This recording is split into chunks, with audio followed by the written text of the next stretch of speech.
আসসালামু আলাইকুম প্রিয় দর্শক, আমি ফরিদ ভাই। একবার খাই আরেকবার না খাই, তবুও কষ্ট করে ভিডিও বানাই।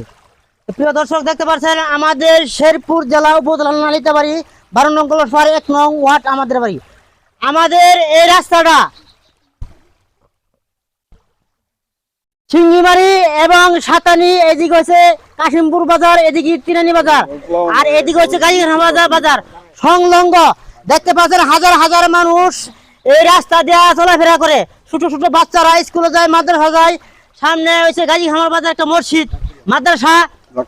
দেখতে পাচ্ছেন প্রিয় দর্শক, এই রাস্তা ভেঙে গেছে। এই বিষয়ে আমার একটা ভাই কথা বলবো। ভাই শুনেন, ভাই কি বলে? আসসালামু আলাইকুম ভাই, কেমন আছেন? ভাই আছি আলহামদুলিল্লাহ, ভালো আছি। আপনার নাম কি ভাই?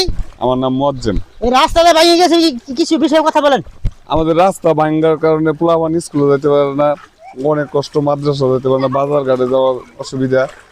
এই রাস্তাটার মাটি আজকে থেকে প্রায় 30 বছর আগে যে পড়ছে, আর রাস্তার মধ্যে মাটি দেয় না কেউ, সরকারি কোনো লোকজনে মাটি দেয় না। এর কারণে এই অবস্থা, আমাদের কষ্ট, বাজার ঘাটে যাওয়া খুব কষ্ট হইতেছে। এরপর পোলাপানের স্কুল থেকে আসা যাওয়া করা খুবই কষ্ট। আমাদের কলসপাড়ের রাস্তা 1 নং ওয়ার্ডের রাস্তাটা ভেঙে গেছে। এই ভাঙার ব্যাপারে আমার একটা ফুবা আছে, কথা বলবো। আপনার শুনে ফুবা কি বলে। আসসালামু আলাইকুম ফুবা, ঘুরেন এদিকে, এদিকে ঘুরেন, আস্তে ঘুরেন। আমাদের এই যে কলসপাড় 1 নং ওয়ার্ডের রাস্তাটা ভেঙে গেছে। আমাদের নালিতাবাড়ি থানায় এমপি সাহেব আছে এবং চেয়ারম্যান আছে। কোনো এমপি মন্ত্রী এখনো পর্যন্ত উদ্যোগ নিতেছে না। কেন নিতেছে না একটু বলেন। আসসালামু আলাইকুম।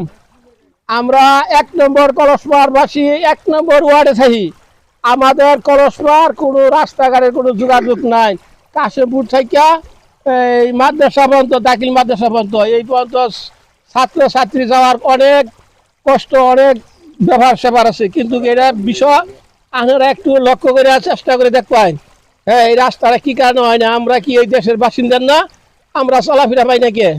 হ্যাঁ, আমরা তো সব সময় বুড়ে শুনতে এমপি মন্ত্রী রাস্তা পাক্কা করে দেয়, দলান দিয়ে দেয়। আমরা তো না খায় না দেয় ভোট দিই। আমরা তো কোনো রাস্তাঘাট হইতেছে না। আমরা কিভাবে চলি, কিভাবে কি করি, এই দিকে তো কেউ নক রাখে না। এই রাস্তাটা করেছে ভুবা, এই রাস্তাটা করছে কোন চেয়ারম্যান? রাস্তাটা করছে এটা, এই রাস্তাটা জেনারেল চেয়ারম্যান পরে অল্প সাইডে মারি। আমি যখন মেম্বার ছিলাম তখন করছিলাম, এরপরে আর মেম্বার হয় না, রাস্তা আর করা হয় না।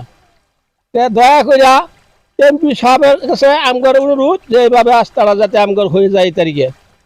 হ্যাঁ, এইভাবে আমরা আসসালামু আলাইকুম দেখবানি চেষ্টা করি। আল্লাহ।